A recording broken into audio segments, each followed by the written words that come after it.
Good morning student. Hindi की कक्षा में आपका स्वागत है। आज हम पढ़ेंगे चैप्टर 1 नीड़ का निर्माण फिर। इस कविता को श्री हरिवंश राय बच्चन जी ने लिखी है। इस कविता में बच्चन जी ने चिड़िया की कर्तव्य परायणता को उजागर किया है। उन्होंने प्रतिकूल परिस्थितियों में भी हर एक कठिनाइयों का सामना करने की सीख दी है। चलिए शुरू करते हैं। पार्ट 1 नीड़ का निर्माण फिर। नीड़ का निर्माण फिर। नीड़ मीन्स होता है घोंसला। नेह का आह्वान फिर। नेह मीन्स होता है प्रेम, स्नेह। बच्चन जी ने इस कविता के माध्यम से कहना चाहा है नीड़ का निर्माण फिर, नेह का आह्वान फिर।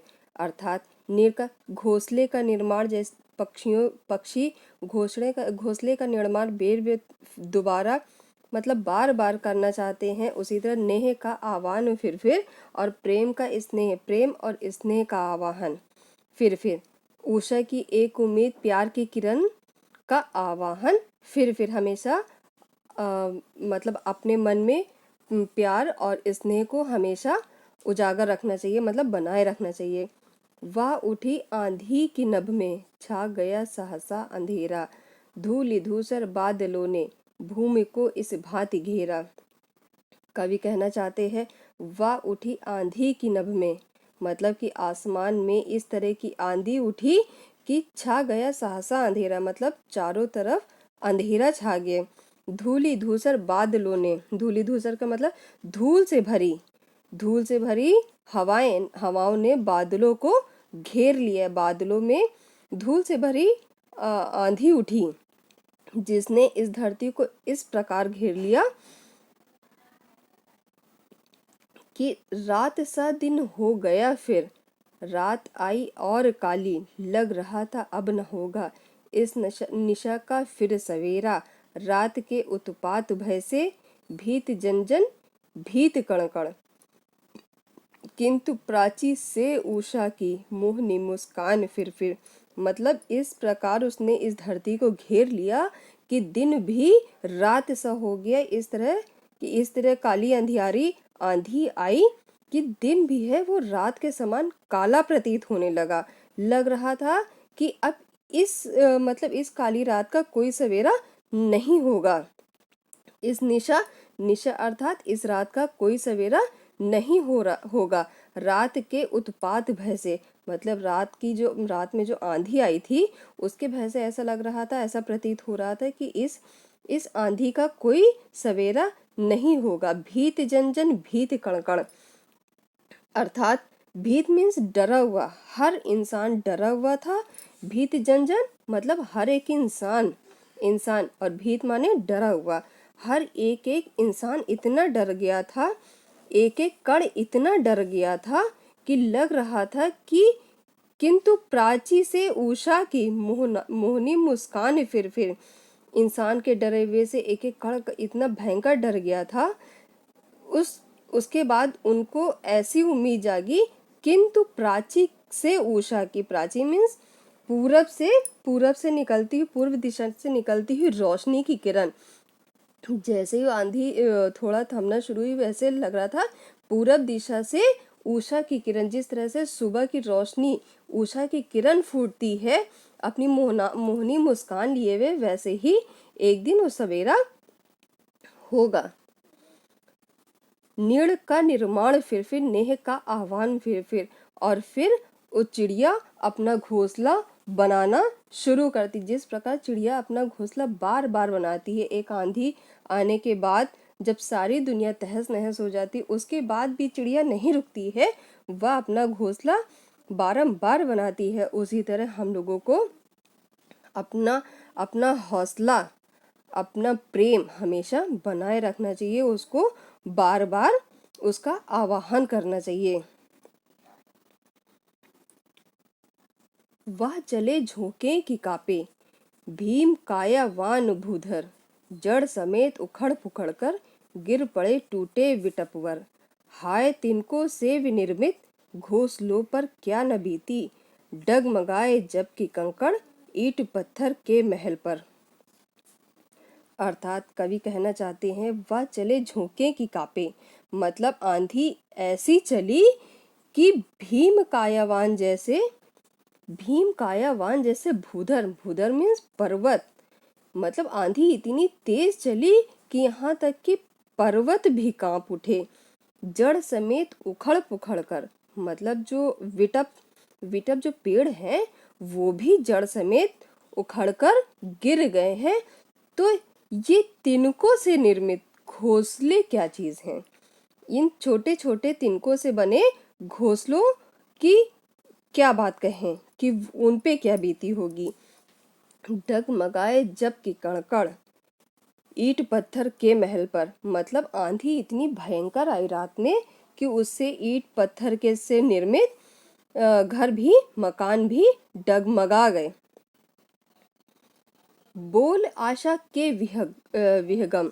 अब यहाँ पे आशा के विहगम मीन्स क्या होता है? आशा मीन्स होता है उम्मीद, विहगम मीन्स पक्षी। बोल आशा के विहगम, मतलब अब पक्षी हैं, पक्षी में एक उम्मीद की किरण है, वो उनको प्रेरित कर रही है। किस जगह पर तू छिपा था जो गगन पर चढ़ उड़ाता, गर्व से निज वक्ष फिर नीड़ का निर्माण फिर नेह का आह्वान फिर। मतलब ये पक्षी कहाँ, हे पक्षी तुम कहाँ छुपे बैठे थे, तुम कहाँ छुपे बैठे थे कि तुम्हारे अंदर इतनी शक्ति आ गई जो तुम इतना हौसला भर के गगन पर उड़ते हुए चल दिए, मतलब गगन में अपनी छाती गर्व से निज वक्ष फिर, मतलब छाती घमंड से भरपूर अपने सीना ताने फिर से तुम उड़ पड़े। नीड़ का निर्माण फिर नेह का आह्वान फिर, मतलब अपना नया घोंसला बनाने के लिए और उम्मीद भरे, स्नेह भरे प्यार से अपना नया घोंसला बनाने के लिए गर्व से अपनी छाती फुलाए तुम आसमान की ओर फिर से उड़ चले। कुदरत नभ के वज्र दंतों में उषा है मुस्कुराती, घोर गर्जन में गगन के कंठ में खग पक्षी गाती। अर्थात क्रुंदन नभ के वज्र दांतों, मतलब जो ये गगन है, आसमान है, उसकी में गरजते हुए, जो गरजते हुए बादल थे उनमें भी उषा की किरण मुस्कुराती है। घोर गर्जन में गगन के, घोर गर्जन में जो बादल की गर्जना है, जो बादल में घोर अंधकार में घोर घनघटा गरज रहे, बादल गरज रहे हैं, उनकी गर्जना में भी जो खग पक्षी हैं वो अपना कंठ खोलकर गा रहे हैं, पंक्ति गाती, मतलब अपना कंठ खोलकर वो मुस्कुरा रहे हैं और उनको जवाब दे रहे हैं।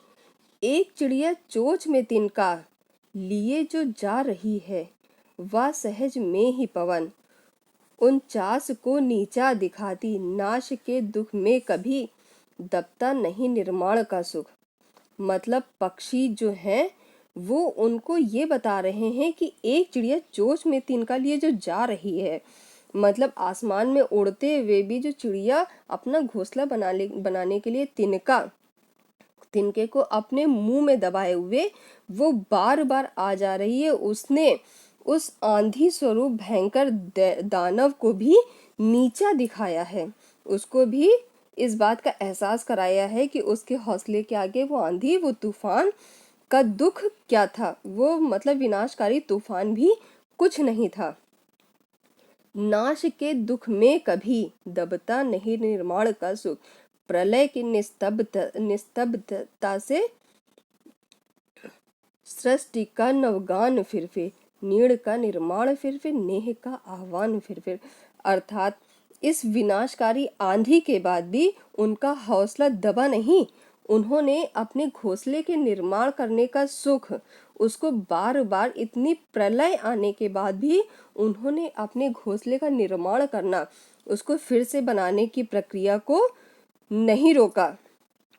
सृष्टि का नवगान फिर मतलब वो इस धरती पर, इस सृष्टि पर नए सिरे से अपना घोंसला बनाने के प्रयत्न में फिर से उसमें जुट गए। नीड़ का निर्माण फिर नेह का आह्वान फिर मतलब अपने प्रेम और स्नेह से उन्होंने अपने घोंसले का, अपने घर का फिर से निर्माण किया।